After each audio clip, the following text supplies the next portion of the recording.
Fala pessoal, tudo bom?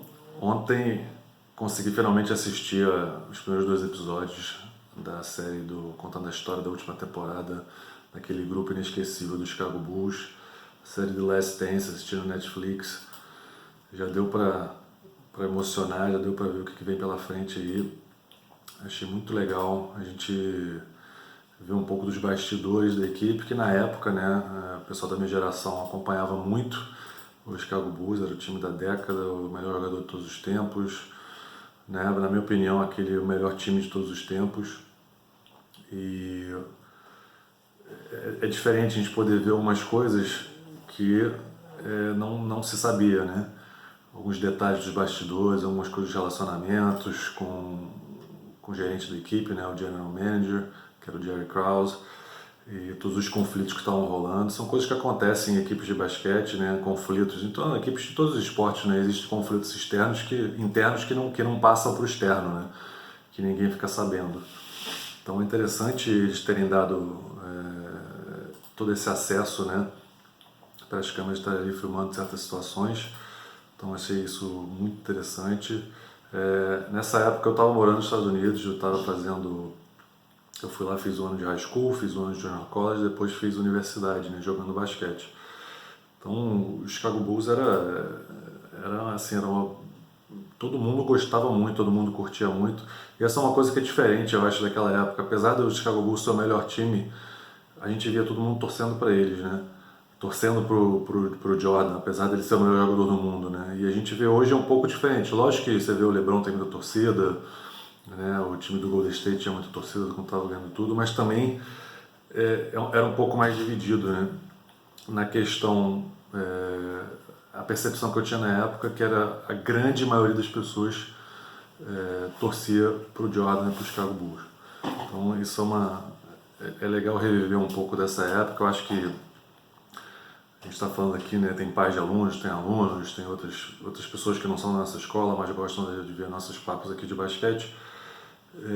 Quem viveu aquela época vai ser legal relembrar. Quem não viveu aquela época, eu acho que é muito interessante ver um pouco, entender um pouco o que significa o Chicago Bulls da década de 90, o que significa o Michael Jordan para o basquete, para a NBA.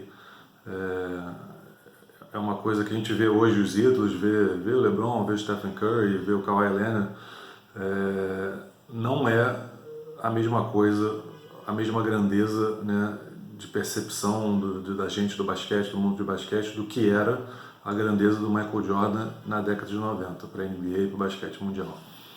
Então, acho que é interessante aproveitar esse momento para entender um pouco dessa história, né? Porque a gente vê o Jordan aí, todo mundo fala de Jordan, né? O pessoal da minha geração, os mais velhos, e às vezes o pessoal mais novo que não viveu essa época não consegue entender, né? Pô, mas esse Jordan era tão bom assim, esse Jordan era tão bom assim, ele significava muito pro basquete, para a NBA. Né? E a história dele é muito legal, eles estão contando a história desde o começo, né? Esse primeiro episódio, né?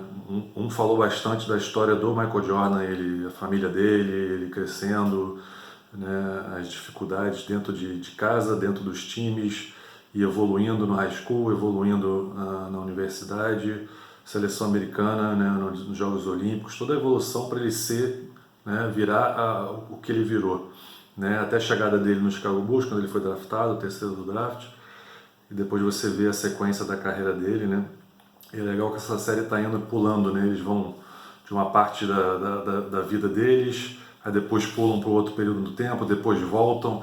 Então tem vários... É uma forma diferente de narrar aí que eu estou achando bem interessante, acho que vocês devem estar curtindo também. Então esse primeiro episódio falou muito do Jordan, o segundo já falou um pouco mais do Pippen, que são os dois protagonistas aí dessa equipe, né? É interessante ver a situação do Pippen em relação a salarial. Naquela época eu tinha, sei lá, meus 17, 18 anos. Isso não estava na minha cabeça, quanto que o Pippen ganha, quanto que o Jordan ganha. Eu assistia os jogos e torcia para eles, né? E agora já entendendo um pouco mais essa parte de trás aí, né, das cifras e do negócio que é o basquete, a gente vê também, né, como é que ele estava se comportando, como foram as decisões. financeiras dos jogadores, da equipe, né? E é impressionante você pensar que o Pippen naquela época era o 122º salário da liga, um jogador que provavelmente era considerado aí o número 2, 3 da liga, né? E um contrato longo que ele fez, que no final das contas acabou não sendo bom para ele, e isso estava tendo um impacto ali na forma como a equipe estava tratando ele, né? A direção da equipe, como ele estava se sentindo, e isso é importante também, né? O jogador não tava feliz naquele momento. E vindo, né, uma equipe super vitoriosa, tinham acabado de ganhar o título, já eram 5 vezes campeões, indo para um 6º título, mas com uma direção que não estava tratando a equipe com o respeito, né, que eles mereciam. Né? Você vê colocando aí um time que tinha acabado de ganhar o título disputando o 6º, já avisando que, olha, o Phil Jackson não volta, a gente vai fazer uma reformulação. Na época eu não acompanhava esses detalhes, né? Então é interessante ver como a equipe se comportou durante esse período aí e descobrindo os caminhos, né, e todas as dificuldades que fizeram eles chegarem onde eles chegaram. Eu lembro que também nesse ano, até separei aqui, eu consegui achar, nessa temporada de 97 e 98 eu estava lá, no dia 25 de dezembro eu fui ver o jogo Chicago Bulls e Miami Heat, lá no United Center. Tá aqui o ingresso para o jogo. Esse jogo teve vitória do Chicago Bulls. Até puxei aqui a estatística do jogo.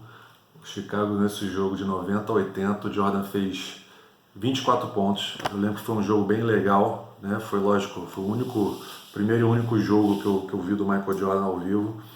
Então foi muito especial para mim, eu estava muito feliz naquele dia. Eu fui com meus pais, que eles foram lá me visitar na época, era Natal, muito frio lá em Chicago. Mas foi uma experiência assim sensacional. Eu saí de lá assim maravilhado de que eu vi o Michael Jordan jogar no United Center. Então é algo que eu vou lembrar para o resto da vida. E é legal agora a gente ver, né? Eu vi um jogo dessa temporada ao vivo, né? E estamos revendo agora essas histórias. Eu acho que assim é uma série que vai dar tem muita história legal, ainda faltam muitos capítulos, estou bem empolgado para os próximos.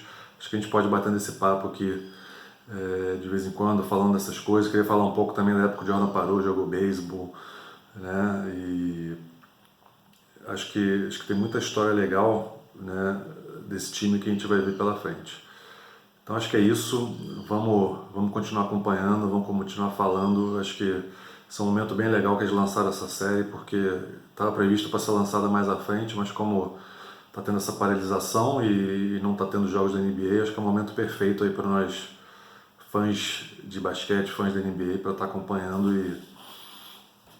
e curtindo um pouco de basquete e curtir um pouco eles falando daquela época, né? É legal ver o Jordan, ver o Pippen, eles falando como eles estavam se sentindo, eles, né, hoje dizendo o que era aquilo. Eu acho isso muito interessante, né? Eu que vivi muito desse mundo de equipes de basquete, a gente sabe muita coisa acontece no bastidor que não sai para fora, e assim tantos anos depois eles falando sobre os detalhes, mostrando as coisas, que tá muito legal. Espero que vocês estejam gostando também. Um abraço para todo mundo, tchau, tchau.